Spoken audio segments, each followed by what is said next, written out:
Once upon a time, there was a rich man whose dear wife became very ill. Sensing her strength fading, she called her only daughter to her bedside. "My sweet child," she said gently, "stay kind and good, and I will always be close to you in your heart." With those words, she closed her eyes and passed away. The girl visited her mother's resting place every day, and true to her promise, she remained kind and good. When spring arrived the next year, the father married again. His new wife brought 2 daughters into the home. Though they appeared lovely, their hearts were unkind. "She doesn't belong in the parlor with us," they declared, beginning a time of hardship for the girl. They stripped her of her pretty clothes, giving her an old gray smock and wooden shoes. "Look at the proud little princess in rags," they laughed, forcing her into the kitchen. From morning till night, she worked tirelessly, rising early to carry water, light fires, cook, and wash. The stepsisters made her life difficult, teasing her and spoiling her work by spilling peas and lentils into the ashes of the hearth. At night, with no bed of her own, she curled up on the warm hearth, and because she was always covered in dust and soot, they called her Cinderella. One day, her father prepared for a trip to the market fair. He asked his stepdaughters what gifts they desired. One wanted beautiful dresses, the other pearls and jewels. "And you, Cinderella?" he asked. She replied softly, "Dear father, please bring me the first twig that brushes your hat on your way home." Upon his return, after purchasing the fine gifts for his stepdaughters, a hazel twig gently brushed his hat. He took it and gave it to Cinderella. She thanked him warmly and planted the twig on her mother's resting place. Soon, it grew into a lovely tree. Each day, Cinderella visited the tree 3 times, and whenever she did, a little white bird would land on its branches, tossing down whatever she had wished for.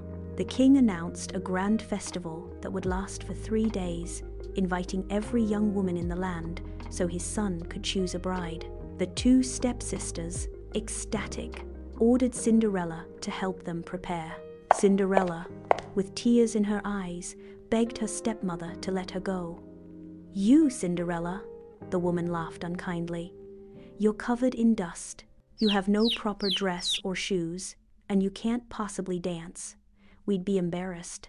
When Cinderella pleaded again, the stepmother devised a cruel task.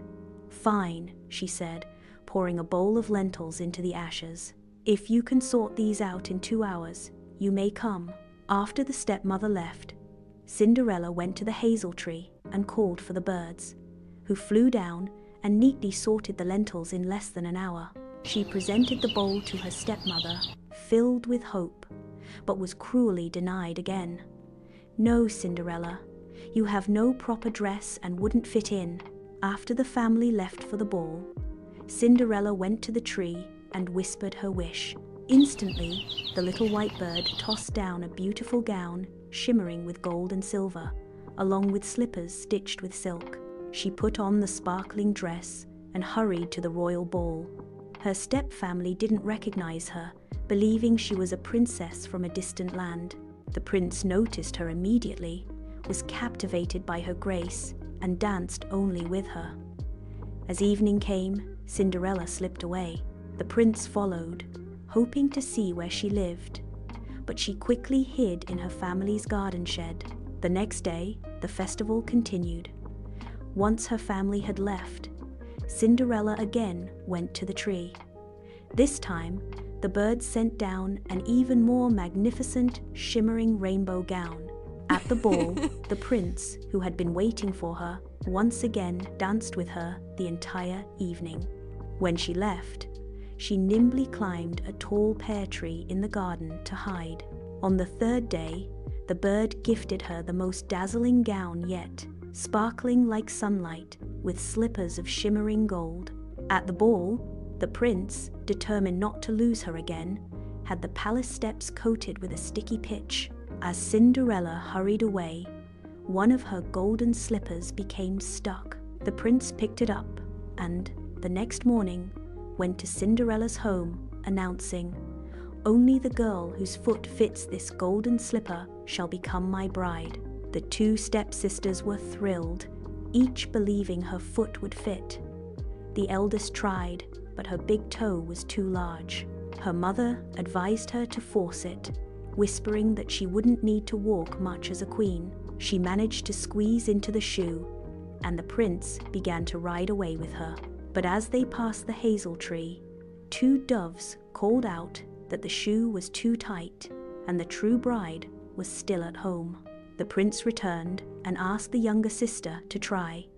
Her heel was too big, but she painfully forced her foot into the slipper and rode off with the prince. Again, the doves revealed the truth.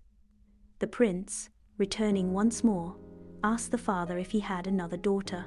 The father hesitantly admitted he had Cinderella, his first wife's child, but insisted she couldn't be the bride. The prince insisted on seeing her.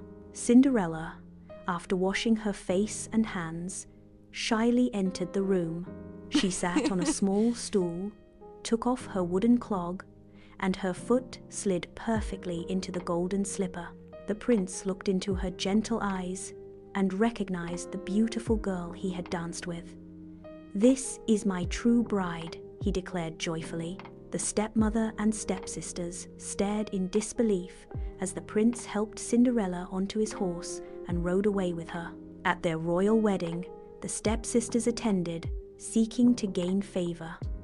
But Cinderella, with her gentle heart, kindly welcomed them and forgave their past cruelty. And so, because she remained kind, patient, and true to her heart, Cinderella and the prince lived happily ever after.